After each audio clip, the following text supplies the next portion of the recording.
Bonjour, je vais parler du deuxième épisode de Swamp Thing. Alors, j'avais accroché immédiatement au premier épisode et je continue à accrocher très fortement au second épisode avec une imagerie de Swamp Thing qui est géniale. L'imagerie de Swamp Thing, alors c'est surtout la première scène et la dernière grosse séquence avec Alec qui commence à s'examiner et on voit le parallèle avec la gamine qui apparemment elle aussi est connectée au Green à travers la maladie. Il s'arrache la moitié du bras et après carrément il s'arrache la tête.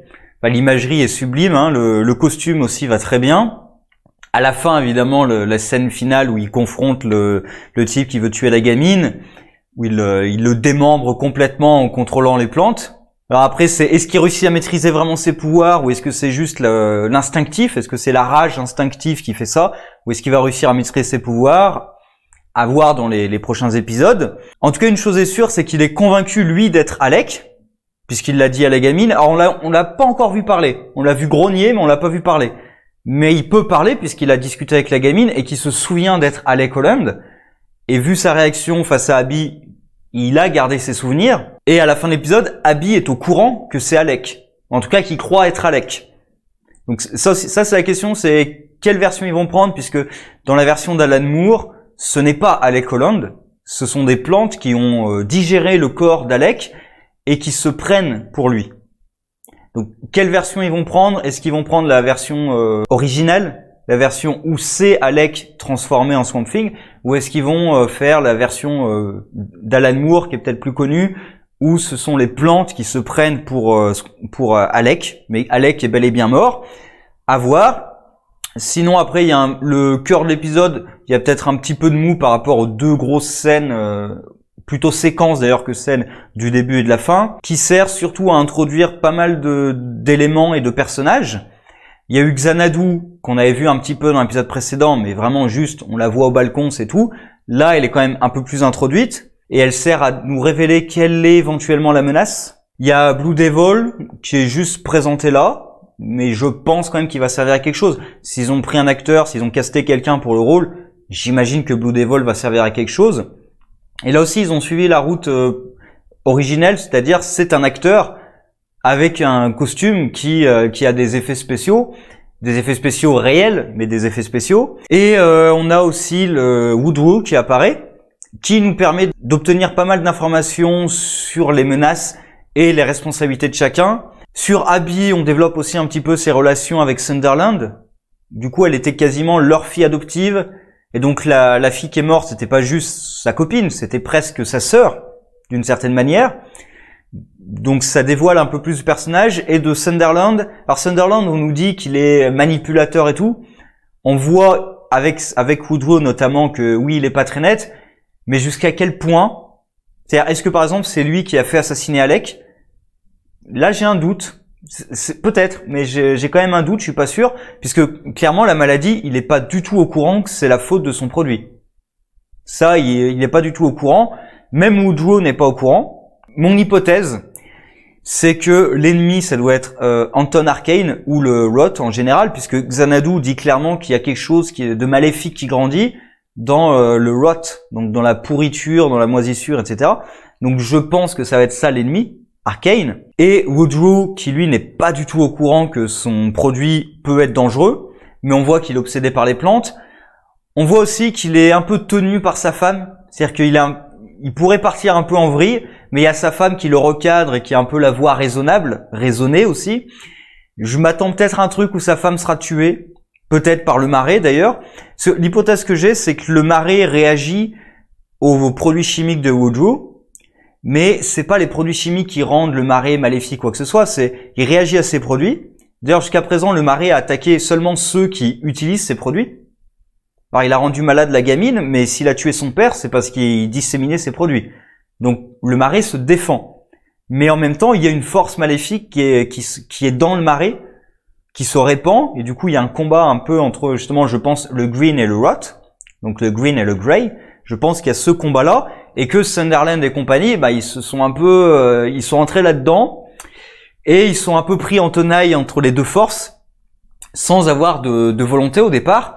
Leur volonté, c'était juste d'exploiter le marais pour des médicaments, des trucs comme ça, en gros, en faisant pousser les plantes plus rapidement pour qu'elles assèchent le marais et pouvoir tirer du profit de justement l'exploitation des plantes du marais qui auraient poussé grâce à la formule de Woodrow. Mais apparemment, pour l'instant, ils n'ont pas d'objectif maléfique. Ni Woodrow, ni Sunderland. Ils ont un objectif financier, d'accord, qui est pas très pro-environnement, mais je suis pas sûr que Sunderland aille jusqu'à, par exemple, tuer Alec. Parce que là, on voit qu'il y a un de ces hommes de main qui tue un flic, et même l'autre homme de main est quand même choqué, donc je pense pas que ce soit les ordres de Sunderland. Je pense que l'autre a plutôt réagi comme ça. Alors, il dit que Sunderland les aurait tués si c'était appris. Mais est-ce que Sunderland est vraiment responsable de ces meurtres? Je ne sais pas, peut-être, peut-être totalement. Il y a aussi la sœur, entre guillemets, de Abby qui réapparaît. Alors pour un jumpscare, bon, le jumpscare marche pas trop puisqu'il était dans la bande-annonce, donc on le voit venir, vu qu'il était dans la bande-annonce. Et surtout, elle apparaît à la mer. Et à la fin, elle est encore là avec, on voit dans la séance avec Xanadu, mais elle est encore là à la toute fin. Ce qui me fait un peu penser du coup à Anton Arcane, moi.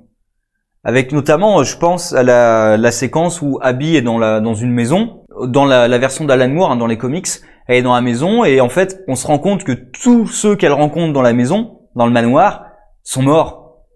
Mais avec des pouvoirs maléfiques, on a l'impression qu'ils sont encore en vie et elle voit pas que en fait c'est des cadavres. Donc ça me fait penser quand même au pouvoir d'Anton Arcane, un peu au pouvoir que Matt avait obtenu aussi dans la version d'Alan Moore, qui lui permettait de rendre réel un peu ses désirs et ses fantasmes. Matt d'ailleurs qui est ici, alors on voit que le shérif c'est sa mère, et qu'elle essaie de le dissuader d'être aux côtés d'Abby, puisqu'il a eu une relation avec Abby, enfin justement il n'a pas eu de relation avec Abby, lui est amoureux d'elle, clairement encore aujourd'hui il l'est, puisqu'il parle de son crush quand il était ado, mais il l'est encore aujourd'hui, mais c'est pas du tout réciproque, ça se voit aussi à des kilomètres. Donc sa mère est inquiète pour lui que qu'il se donne pas trop pour Abby alors qu'il aura rien en retour. Et Abby qui est la seule du coup avec la gamine qui a vu Swamp Thing et qui à la fin de l'épisode est convaincue aussi, enfin convaincue. En tout cas, elle a l'information que Swamp Thing est Alec. Alors après est-ce qu'elle va être convaincue tout de suite? Je pense qu'elle va essayer de le retrouver déjà. Et est-ce que Matt va aider Abby ou est-ce que Matt va essayer de tuer Swamp Thing? Comment ça va se passer? Parce que je suis à peu près convaincu qu'à un moment ou à un autre, Swamp Thing va être vu comme un monstre par d'autres. Alors Sunderland, je suis convaincu que lui va vouloir le récupérer pour faire de l'argent. Ça va très bien avec le personnage de ce qu'on a vu. Est-ce que le shérif et Matt vont être contre Swamp Thing ou pas? Comment ça va évoluer tout ça? Je suis pas sûr. Mais sinon voilà, l'imagerie de Swamp Thing est absolument géniale. La série continue à être très bien. Et du coup, je vais gueuler contre Warner, quand même, un petit peu. Non seulement, au lieu des 13 épisodes promis, on n'en a que 10. Parce que, soi-disant, c'est là que ça devient pénible, soi-disant, ils avaient un accord avec la Caroline du Nord pour une remise d'impôt de 40 millions. Ce qui aurait couvert la moitié de la production, vu que la série coûte 80 millions. Sur les 13 épisodes, normalement, ça devait coûter 80 millions. Bon. Ils ont annoncé que, suite à une erreur comptable, en fait, finalement, c'était pas 40 millions de remise, c'était 12. En accusant la Caroline du Nord. Sauf que la Caroline du Nord a répondu en disant que non, pas du tout, c'était 12 depuis le départ. Qu'il n'y avait pas eu d'erreur comptable ou quoi que ce soit, c'était 12. On avait promis 12, ils ont eu 12. Et Warner, bah oui, ils avaient dit 40, eh ben non, en fait, c'est 12. Donc déjà, je pense qu'il y a quelqu'un, alors c'est peut-être la Caroline du Nord, mais je pense plutôt que c'est Warner qui se fout de notre gueule, vraiment. Donc déjà, on coupe de 13 à 10. Et en plus, on annule la saison. On annule la saison 2, enfin on annule la série du coup, avant même la diffusion du 2e épisode. Il y a pas du gros foutage de gueule. On n'attend même pas de voir ce que va donner la série raccourcie, qui du coup aura une fin abrupte, et une fin qui aura pas de fin. Alors après, on peut toujours espérer qu'il y aura une suite, puisqu'il y a des séries qui ont été annulées, et finalement elles sont reparties. S'il y a un gros succès, peut-être qu'il y aura une suite, parce que là il y a quand même un succès critique. Donc on peut toujours espérer. Mais après, avec Warner qui veut lancer son propre service de streaming, qui du coup ferait concurrence au service de DC, ce qui est absurde vu qu'ils ont les droits d'ici. Donc, je pense que le service de DC va être incorporé dans le service de Warner. Ça me paraît très logique. Après, peut-être qu'avec le service streaming de Warner, s'il y a du succès sur Swamp Thing, on peut peut-être espérer une suite, parce que là, pour l'instant, ça le mérite. Alors peut-être que ça va chuter au fur et à mesure des épisodes, mais là, pour l'instant, clairement, c'est l'une des meilleures séries de super-héros. Déjà, pour moi, sur le service DC Online, là, c'est la meilleure pour l'instant. Dans les premiers épisodes, aucune des autres m'avait vraiment mise dedans dès le début. Donc pour l'instant, c'est la meilleure. Peut-être que ça va dégringoler, à voir. Mais pour l'instant, ça marche très fort. Et même parmi les séries de super-héros à l'heure actuelle, pour moi, c'est l'une des meilleures. Donc je ne comprends pas cette annulation. Il y a même, j'ai vu un tweet de James Wan, qui est producteur exécutif là-dessus, qui lui-même aussi dit ne pas comprendre ce qui s'est passé. Bon, c'est énervant. Franchement, c'est pénible. Et Warner, de toute façon, de manière générale, sur leur politique, sur leur communication et tout, c'est n'importe quoi. D'ailleurs, on a vu ça avec les films d'ici. C'est une catastrophe sans nom à chaque fois à cause de Warner. Alors, il n'y a pas que Warner qui est responsable, mais quand même, au niveau de la communication, c'est une catastrophe. Et là, pareil. Donc, je sais pas, parce que pour le coup, Swamp Thing, c'était une des séries que j'attendais énormément. Elle me déçoit pas du tout. Elle correspond parfaitement à mes attentes, voire plus. Et elle est annulée tout de suite. Alors après, il y a la série Stargirl, qui normalement devrait être diffusée. Alors, on verra, peut-être qu'elle sera bien aussi. De toute façon, Stargirl, ça va être complètement autre chose que Swamp Thing. Mais là, voilà, on a une super adaptation de Swamp Thing. Et c'est annulé tout de suite. C'est comme Constantine. Il y avait une série Constantine qui était quand même très bien.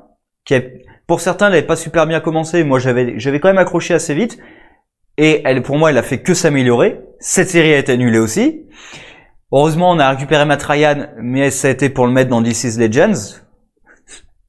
Donc, après, peut-être que s'ils nous font un film Swamp Thing, si Warner décide de faire un film Swamp Thing, vu le succès de la série, ça pourrait être très bien aussi. Mais bon, on peut toujours espérer qu'il y ait une suite à cette série Swamp Thing, mais déjà, on peut espérer qu'on ait 10 très bons épisodes. Je pense que ça, on peut l'espérer. Après une suite, j'y crois pas trop. On sait jamais, mais bon, là, j'y crois pas. De toute façon, Warner, c'est n'importe quoi. Après, peut-être, pourrait-on au moins avoir une fin, une conclusion? Parce que là, vu qu'ils ont supprimé 3 épisodes à la fin, je pense qu'il n'y aura pas de conclusion. C'est pénible, mais bon, voilà. Sinon, très bon premier épisode, très bon deuxième épisode. L'imagerie de Swamp Thing, c'est ce qui m'inquiétait un petit peu sur le costume et tout. Parfait. Franchement, parfait. J'attends la suite avec impatience. Et tout en sachant qu'on n'aura pas de conclusion. En tout cas, pas sur le court terme, ni sur le moyen terme.